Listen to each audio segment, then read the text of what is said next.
रिमझिम कक्षा 5 का दूसरा पाठ फसलों का त्योहार पढ़ने के बाद अब बारी है कार्यपत्रक की यानी वर्कशीट की।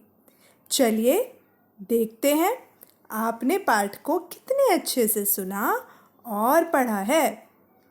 तो आप देख सकते हैं पहला प्रश्न है जिसका उत्तर आपको केवल एक शब्द में देना है, फसलों से संबंधित त्योहार।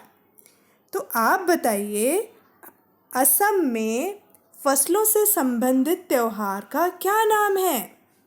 सोचिए, यदि आपने पाठ बहुत अच्छे से पढ़ा और सुना है तो यह तो बहुत ही आसान प्रश्न है।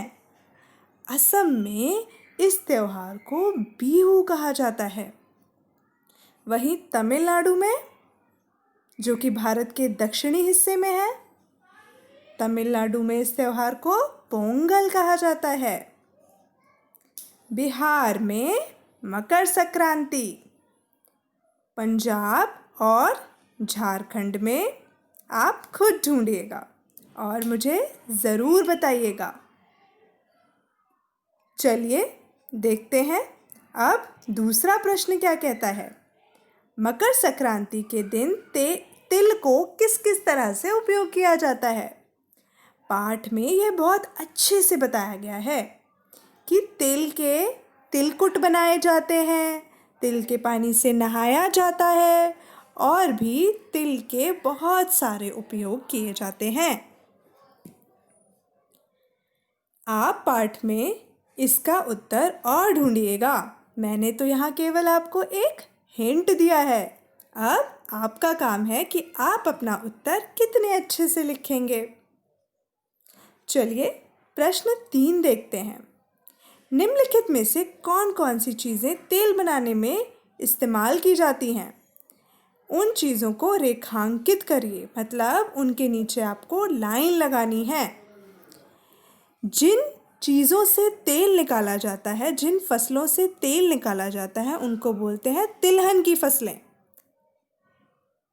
जैसे तिल, सफ़ेद रंग का तिल जो होता है उसका तेल निकाला जाता है।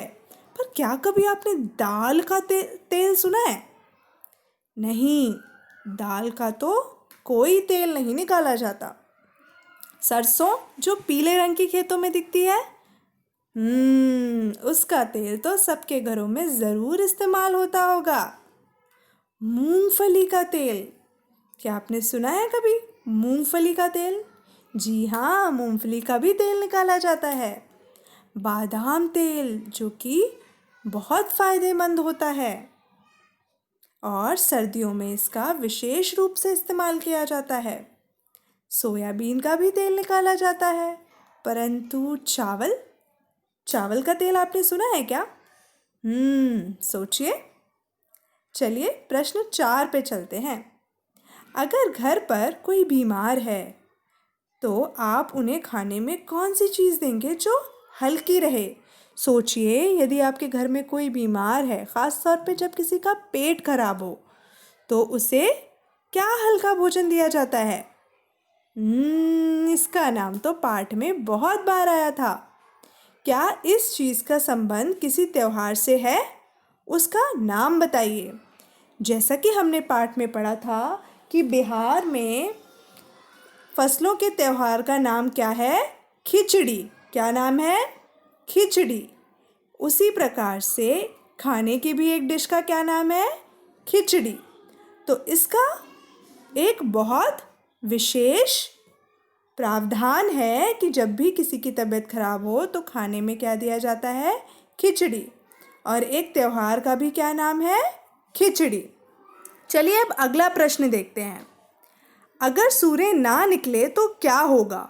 सौर ऊर्जा के क्या क्या लाभ हैं? सूरज ना निकले तो कितनी परेशानी नहीं हो जाएगी? सोचिए, सूरज से क्या क्या होता है। सूरज की रोशनी नहीं होगी तो सुबह ही नहीं होगी और सारे पेड़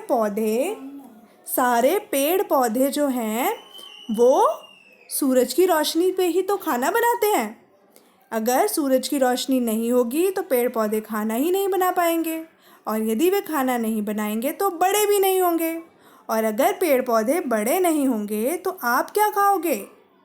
इसके अलावा सूरज की रोशनी के और भी बहुत सारे उपयोग हैं। ज़रा सोचिए और मुझे भी अवश्य बताइएगा।